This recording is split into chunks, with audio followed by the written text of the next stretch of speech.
అరుంధతి రాయ్ పరిచయం అక్కరలేని వ్యక్తి. The god of small things రచయిత్రిగా బుక్కర్ ప్రైజ్ గెలుచుకున్న తొలి భారతీయురాలిగా చరిత్రకెక్కారు. అరుంధతి మనకున్న అతి కొద్దిమంది సామాజికవేత్తల్లో ఒకరు. వృత్తిరీత్యా రచనా వ్యాసంగమే అయినా మంచి పర్యావరణవేత్త, ఉద్యమకారిణి. సమాజంలో సమస్యల మూలాలను వెలికితీసి అధ్యయనం చేసిన వారిలో ఆమె కూడా ఒకరు. ప్రకృతిని, పర్యావరణాన్ని అమితంగా ప్రేమించే అరుంధతి సహజ వనరులు కార్పొరేట్ల గుప్పిట్లో బందీగా మారడాన్ని వ్యతిరేకిస్తారు. సహజ వనరుల ధ్వంసాన్ని వ్యతిరేకించడమే కాదు, వాటిపై ఉద్యమించారు కూడా. ఆదివాసీల సమస్యలను అధ్యయనం చేయడం కోసం కొన్నాళ్లు వారి మధ్య జీవించారు. నక్సల్ సమస్య ఆర్థిక, సామాజిక, రాజకీయ కోణాలను క్షుణ్ణంగా పరిశీలించారామె. నర్మదా బచావో ఆందోళనలో పాల్గొని తొలిసారిగా ప్రపంచం దృష్టిని ఆకర్షించారు.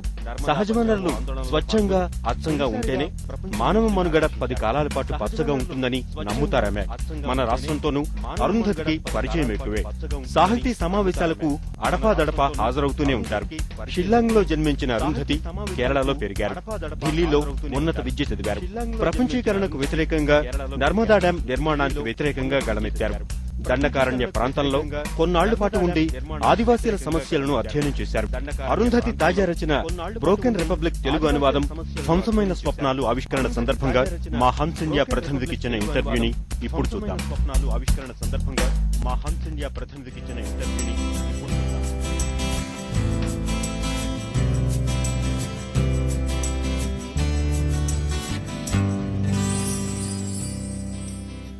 God of Small Things has sold over 6 million copies.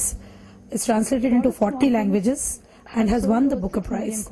When the world was expecting for her second novel, she chose the path, a different path, and involved herself in activities and issues that had direct impact on poor and the marginalized. She's in Hyderabad for the launch of the release of her book Broken Republic and the Telugu translation Dhvansamayana Swapnalu.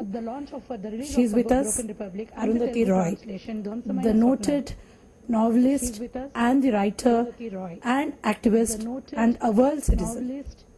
Let's speak to her. Your Broken Republic. It's called Dhvansamayana Swapnam in Telugu. Can you please share about the title and the contents of the book? I think the translation of the word republic is slightly difficult. So in the Telugu it's called Swapnam, which obviously means dreams. Slightly different from Broken Republic.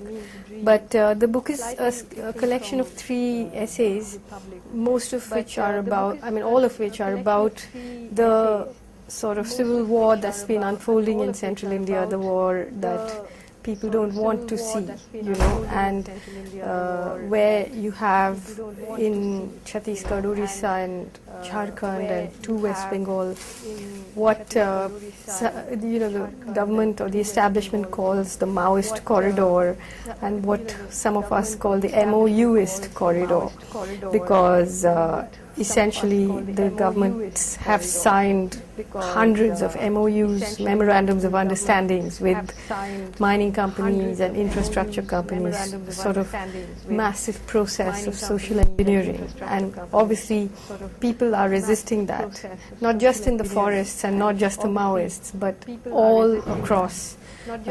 Whether it's in the POSCO or whether it's in Kalinganagar or whether it's in Lalgarh or whether it's in Jharkhand, in a bandwidth of different kinds of resistances, they are fighting that. Forest seems to be the second home for you. How was it in Andhra Pradesh when you met people, when you spoke? I traveled, I haven't traveled that much here, but I did travel with this woman called Padma, north of Warangal, and went to the houses of many people who have died in this struggle. And it was, the people that I met in the villages, they lived in rooms or homes which were smaller than a 3-seater sofa sometimes, and they had lost their daughters and sons in this, and Padma said, oh, but these are the middle class people, the really poor are living under bushes, and trees in the forests, and so the tragedy of this kind of brutality that has been visited on the people in a country that's known widely as a democracy, and so we are supposed to thank ourselves and our governments for the liberties that we have. The police and the special intelligence, the SIB, Andhra SIB, are allowed to just pick up people and shoot them in the forests in encounters. You think the government is not very forthcoming with the peace talks, with the peace agreements with the Maoists? Peace agreements are out of the window now. I mean, what those talks will mean and so on, we can argue about.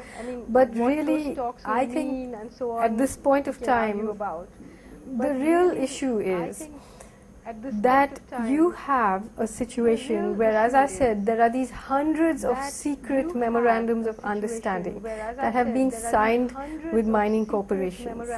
Why? How is it possible for a government to sign these understandings, giving away the land, the water, the trees, the mountains, and at least not let people know what are the terms and conditions? Who has it been given to? What are the rights of people? Nothing. They are secret. How is that possible? How is that allowed? Nowadays, when you talk about anti-globalization, that is when people call you anti-development. And people take a lot of pride in talking about these people as and there is this argument about how can a development happen without a few compromises. Now, what do you have to say about that? The point is that if the people who were enjoying the development were the same people who had to make the compromises, then I can understand. But here you're talking about development for somebody and compromise by somebody else, So, and if it were true that, say, the majority of these people, the majority of the people in the country were actually enjoying a better life, then you can begin to understand. But today, having followed these policies of privatization and liberalization, we've ended up in a situation where 830 million people live on less than 20 rupees a day. So then, if the majority is compromising in order to create a few hundred of the world's biggest billionaires, then you do have a problem on your hands.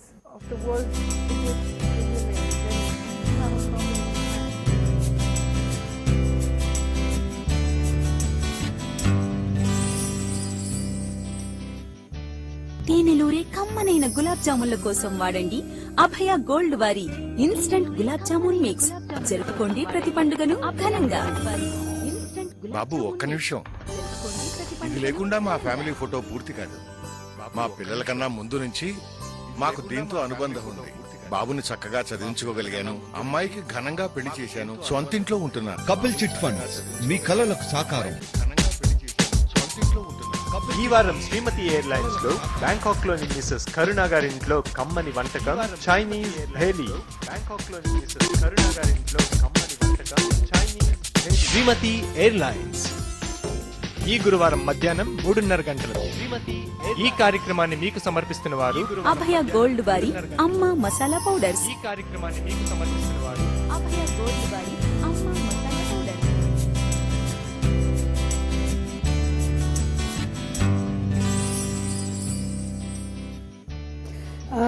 You also mentioned it, and that's also one of the major issues here, that you could not let violence take over. You cannot, people taking to guns is actually in the long run not a viable solution. And let's say if they come to power, you do not know if the solution is going to be in place. So, what do you say? No, I think what I said was, that's not what I said. What I said was that there is a bandwidth of resistance movements fighting against the same set of policies. In the forest, the Maoists are armed and have guns because I don't know how else you can resist thousands of armed policemen coming and surrounding your village and burning it. Outside the forest, people cannot function with arms because there's no cover, there's nowhere for them to hide. So they have to adopt different means of protest. But the point is that, of course, in no resistance or in no revolution can you know in advance whether the people who are fighting are going to be a great government. You can't. The cruelty and the brutality of the government is what creates a harder and harder resistance. So it's all right for you to preach.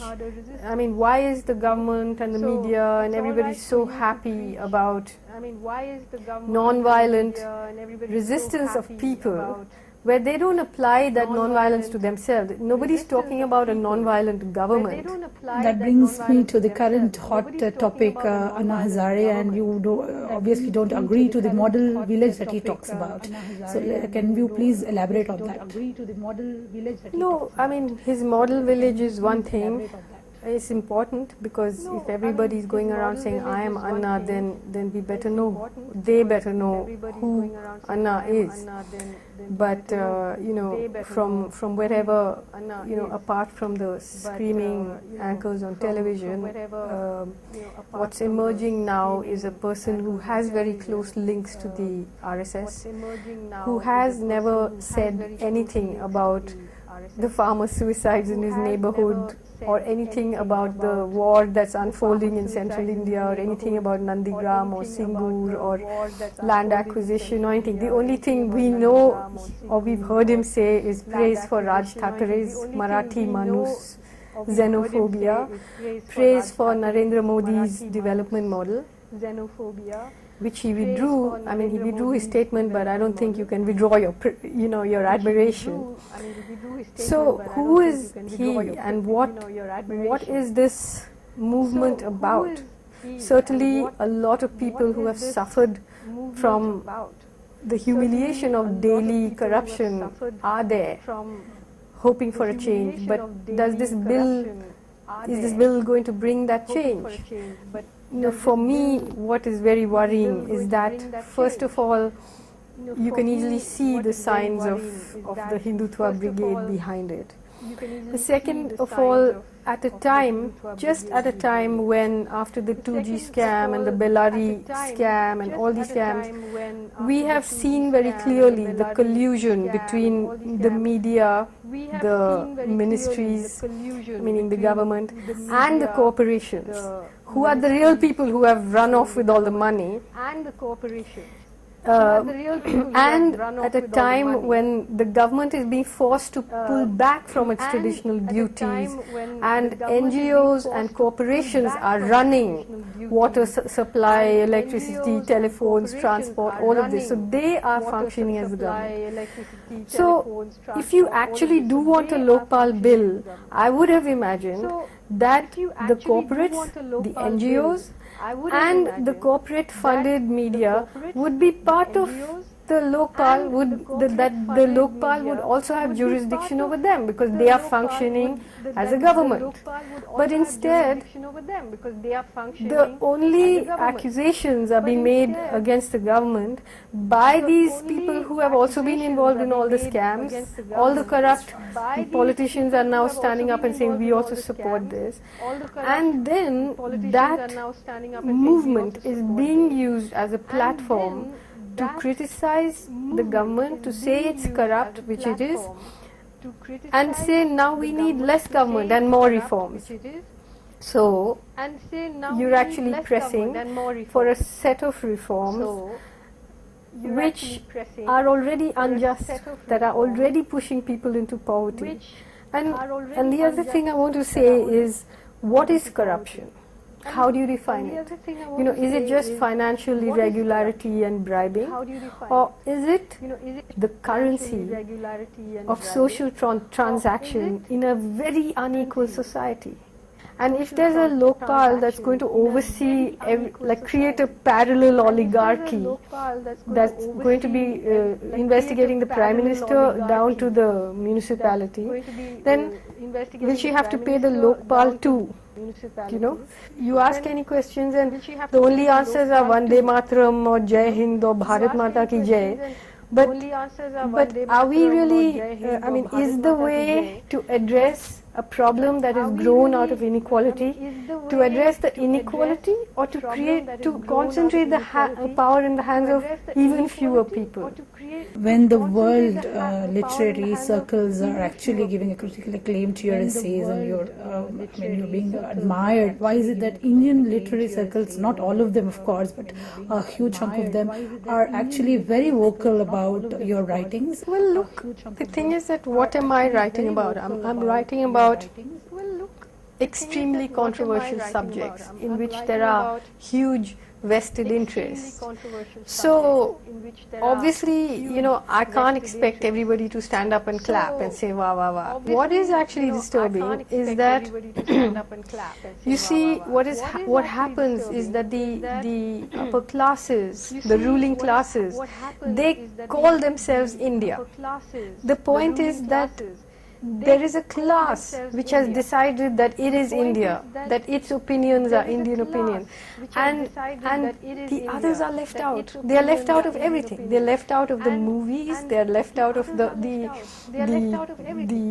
discourse. They are left out of the food supply. They are left out of everything, and the light is shone only on this other India which is supposedly shining, But even there now, opinion is getting fractured because it's become very clear that you cannot push through the things that you're trying to push through and remain even superficially a democracy.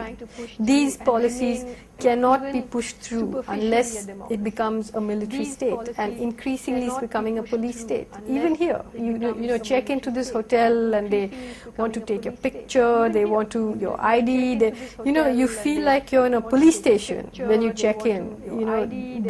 The whole business of the UID, it's a completely fascist enterprise, because once again you're trying to take a society that has like, for example, if you don't have a UID, then you don't exist. So okay, you may be killed, but that's the crude end of it. But there are some other things, like, for example, you're living in the forest, you don't have a patta for your land, but you've been there before there was a country and before there was a patta, but now you're illegal, and that way of legalizing and then using that to delegitimize people is what's going to happen.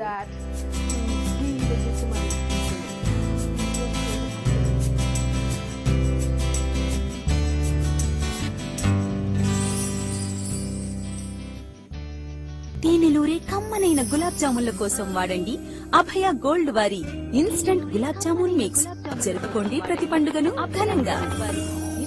నన్ను దోచుకుందువటే నీవు లేక వీణా ఒకటే హృదయం కోసము ఏమో ఇది ఇది తీయని వెన్నెలవే ఇది మల్లెల వేళ రేయి తీయనిది ఈ పాట తీయనిది. ప్రతి శనివారం రాత్రి 10:30 తిరిగి ఆదివారం ఉదయం 10:30 తిరిగి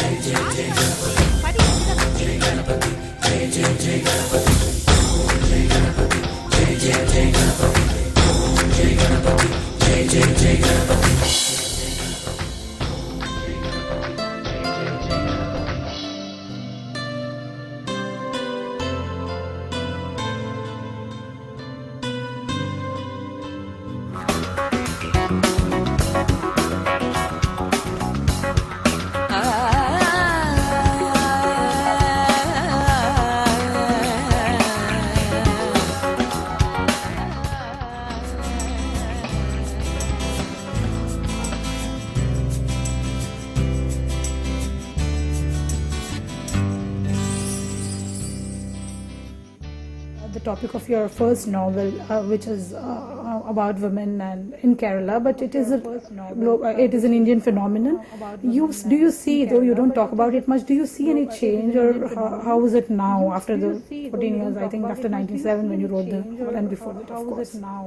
Well, I mean, obviously there's been a lot of change, and yet in India you can live in the 21st century and in the 14th century simultaneously. That's in some ways the speciality of this country. So on the one hand you have women, I think, who are among the most powerful and the freest and fiercest women I've ever known, like all the big activists, so many are women and wonderful women. And at the same time you have female feticide, where people are just killing girls before they're even born, and everything in between. When I went into the Dandakaranya forest, I met the most extraordinary women, and there's an organization there called the Krantikari Mahila Adivasi Sangh, which had 90,000 members, or so they told me. I met many of them, and it's probably the most radical women's feminist organization in this country, because they are fighting for land rights, for within tribal society, for the rights of women, which are trampled upon, contrary to what romantics would like to think.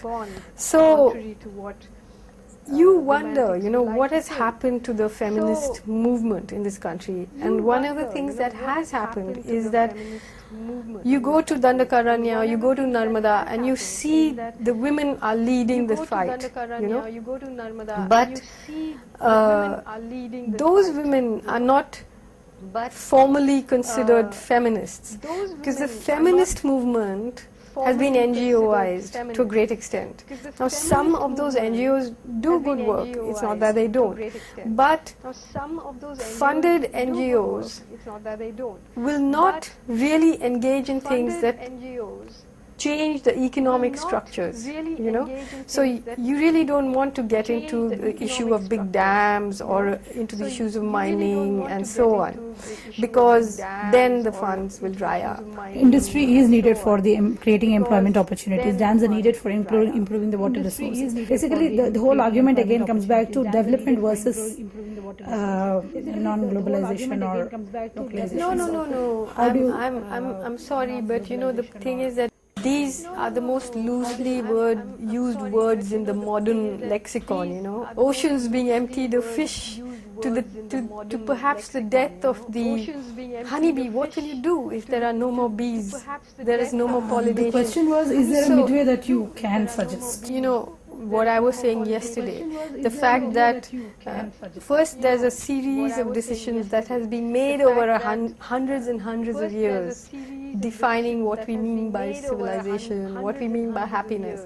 Then if you critique it, someone comes to you and says, okay, so what's the solution? And you're supposed to say it in 3 seconds in one para. But I say that if you actually understand the crisis that the planet is in, each of those decisions, each dam has an option, each mine has an option, but eventually you have to ask yourself, do you have the courage to leave the bauxite in the mountain when you know that bauxite in that mountain is actually the keystone of the ecology of that area?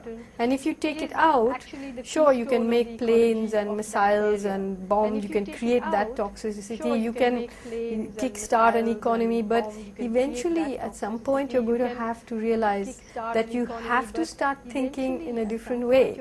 And once you start thinking in a different way, then each of these millions of decisions that you take will have another implication, Whereas right now, what you think of as development, or what they think of as a dream, someone like I think myself thinks of as a nightmare. Where the Telangana movement and where the agitation for a separate state is going, what do you foresee and what do you think? What are your observations? aspirations? Well, I think that the Telangana struggle is very interesting because it's such an old struggle and such a deep struggle, and such a passionate struggle, and also a struggle that has been betrayed again and again by its own leaders, who have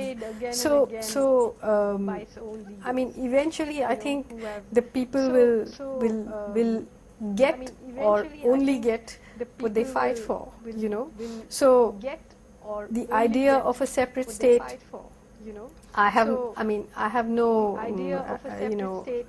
don't understand fully not understand, I understand, but I don't know, when you look at the history of other separate states like Chhattisgarh and Jharkhand and all that, you worry because right now, from the time when the Telangana struggle started to now, there's a different agenda, because the corporate agenda also is to have smaller and smaller states so that they have less and less people to buy, But having said that, the opposite is true, that Telangana has such a history of radical politics that it could be very interesting to see whether it could become something that shows people a new way of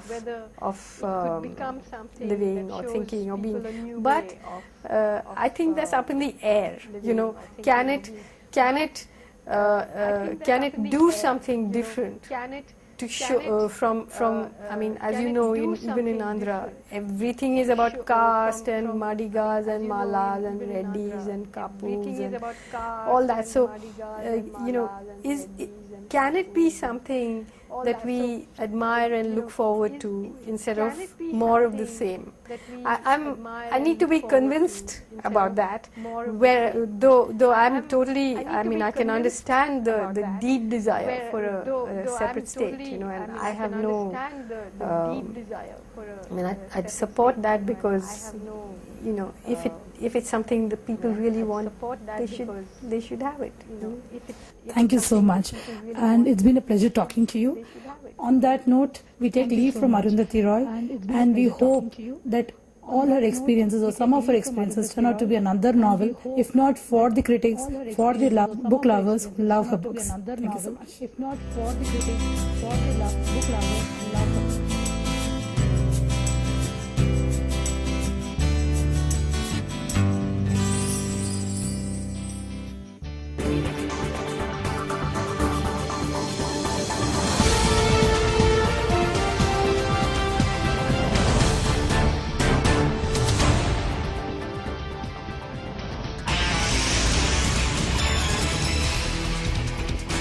Hyderabad లో కురుస్తున్న వర్షాలతో సామాన్యులు తీవ్ర ఇబ్బందులు ఎదుర్కొన్నారు.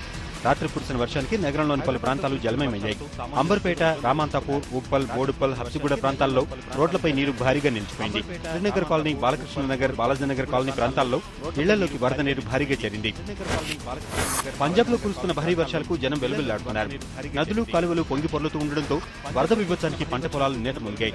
రోడ్లన్నీ జలమయమయ్యాయి. ఇళ్లలోకి వరద నీరు చేరడంతో ప్రజలు తీవ్ర ఇబ్బందులు పడుతున్నారు. గత సంవత్సరం ఇదే విధంగా జరిగినప్పటికీ ప్రభుత్వం ఎలాంటి చర్యలు చేపట్టకపోవడంపై జనం ఆగ్రహం వ్యక్తం చేస్తున్నారు. కెనడాలో జరిగిన విమాన ప్రమాదంలో 12 మంది మృతి చెందారు. కొండ ప్రాంతాల్లో ప్రమాదం జరగడంతో మృతుల శరీర భాగాలు చెల్లాచెదురయ్యాయి. విమానంలో సాంకేతిక లోపం వల్ల ప్రమాదం జరిగినట్టు తెలుస్తోంది. ప్రమాదంపై అధికారులు దర్యాప్తు చేస్తున్నారు.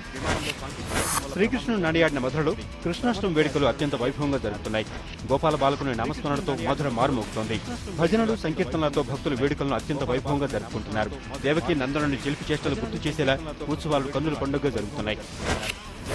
చైనా వేదికగా 3 అంతర్జాతీయ సెయిలింగ్ పోటీలు ఘనంగా జరుగుతున్నాయి. 2 వారాల పాటు జరిగే ఈ పోటీల్లో పాల్గొనేందుకు ప్రపంచవ్యాప్తంగా వేలాది మంది సెయిలర్లు తరలివచ్చారు. సెయిలింగ్ పోటీల సందర్భంగా కార్నివాల్ నిర్వహించారు. 57 మీటర్ల పొడవుతో చేసిన ఆ దేశ జెండా ప్రత్యేక ఆకర్షణగా నిలిచింది. అన్నా హజారేకు మద్దతుగా ముంబై నగరం పోటెత్తింది. వర్షాలను సైతం లెక్క చేయకుండా 1,00,000 మందితో జరిగిన మహాప్రదర్శన దేశాన్ని ఆకట్టుకుంది. కైరో తెహ్రా స్క్వేర్ను తలపించింది. ఆదివారం సాయంత్రం 4:30కు మొదలైన ప్రదర్శన నీటి బోట్లు కలిసి కదిలితే చెలరేగే ఏరైనట్లు సాగింది. నీటి బోట్లు కలిసి కదిలితే చెలరేగే ఏరైనట్లు సాగింది.